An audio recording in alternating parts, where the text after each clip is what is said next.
அந்த 1000 சடையோட அஞ்சனமா மையலை அடங்காத கோவக்காரி அழகு அந்த திருப்பவன சோழக்காரி அந்த அடைக்கலமா புகுந்தவளும் அந்த எழுதிச்சையா மாலக்காரி அஞ்சனமா மையழகி அந்த நீதி சொல்லு வித்தக்காரி வந்திறங்கிட்டா. ரெண்டாவது யார் இருந்தா காரியம்மா வந்து பணத்துக்கு சொந்தக்காரி. என் தாய் மாரியம்மா மக்களுக்கு சொந்தக்காரி.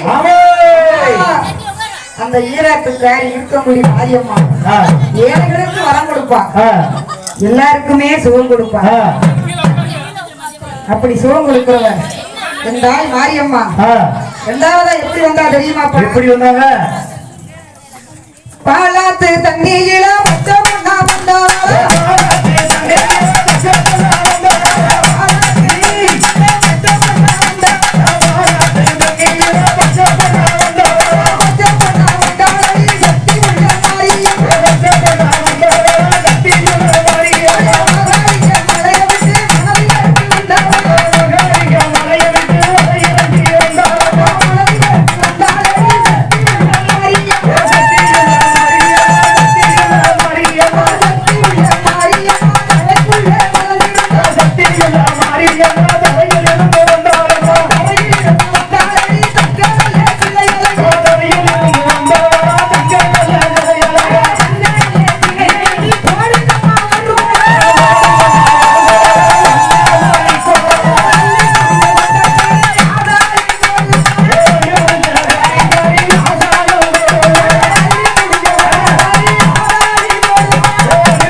வரம் கொடுத்தாரு. இருக்கக்கூடிய மாரியம்மா வந்து அவங்க அருள்முகத்தை காமிச்சிட்டாங்க. மூணாவதா யார் இருந்தா தெரியுமா? அடே அப்பா, அந்த தர்மராசா வெத்தமகன் என் தங்கத்தை முத்தாளம்மா அது யாரு? உருவமில்லா சிலை அழகி இந்த உலகால உத்தமியா அந்த பச்சை நல்ல பானையிலே அந்த சக்தி நல்ல கரகத்திலே அவ தானா உருவம் செஞ்சு அந்த உலகையெல்லாம் சுத்திக்கிட்டு அவ தானால தோழிட்டு பறந்து வாரா என் தாயான முத்தாளம்மா எப்படி வாரா தெரியுமா?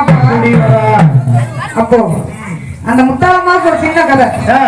அவங்க ஒரு ராசா மகளா பிறந்து சரி அந்த ராசா மகளா பிறந்ததுனால பிறந்த அன்னைக்கு அவங்க ஏறெடுத்து பார்க்கும் போது சரி ஐயா இந்த பிள்ளை உங்களுக்கு மகளா இந்த நாட்டுல இருந்துச்சுன்னா இந்த நாடே அழிஞ்சிரும் சரி அதனால இந்த பிள்ளை பிறந்ததுமே இதை கொன்றுங்கன்னு சொன்னாங்க.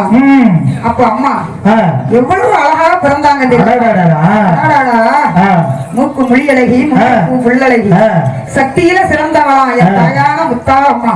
அப்ப அந்த முத்தாளம்மாவை எடுத்து ஒரு காவலாளியை கூப்பிட்டு இந்த குழந்தைய கொண்டு போய் எனக்கு இங்க கொள்ள மனசு வரல சரி நடுக்காட்டுல கொண்டு போய் இந்த மனசுல இந்த பிள்ளைய ரெண்டா வெட்டி போட்டுட்டு அந்த ரத்தத்தோட வந்தேன்னா உனக்கு நான் நாடு தாரேன் நகரம் தாரேன் பொன் தாரேன் பொருள் தாரேன் சொன்னாராம்.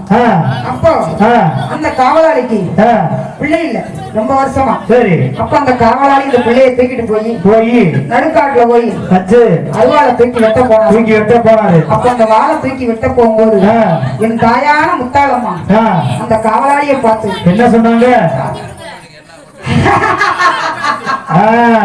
அப்படி ஒரு புன்சிரிப்பு சிரிப்பழக பார்த்தது வெட்ட வர்றத பார்த்தா நம்ம சிரிக்குது. அந்த ஆள் சொன்னாரா நான் என்ன பிறவில என்ன பாவம் செஞ்சனோ எனக்கு இந்த காலத்துல பிள்ளை இல்ல அதனால உன்னை நான் வெட்ட மாட்டேமா இந்த காட்டுல கொண்டு போறேன் சரி நாயோ நரியோ சிங்கமோ புலியோ ஏதோ உன்னை கடிச்சு சாப்பிடுறது நான் உன்னை ஊருக்குள்ள கொண்டு போனா ராசா என் தலையில எடுத்துருவாரு அதனால நான் இங்க போட்டு போறேன் இந்த பாவத்தை என்ன மன்னிச்சிருமான்னு சொல்லிட்டு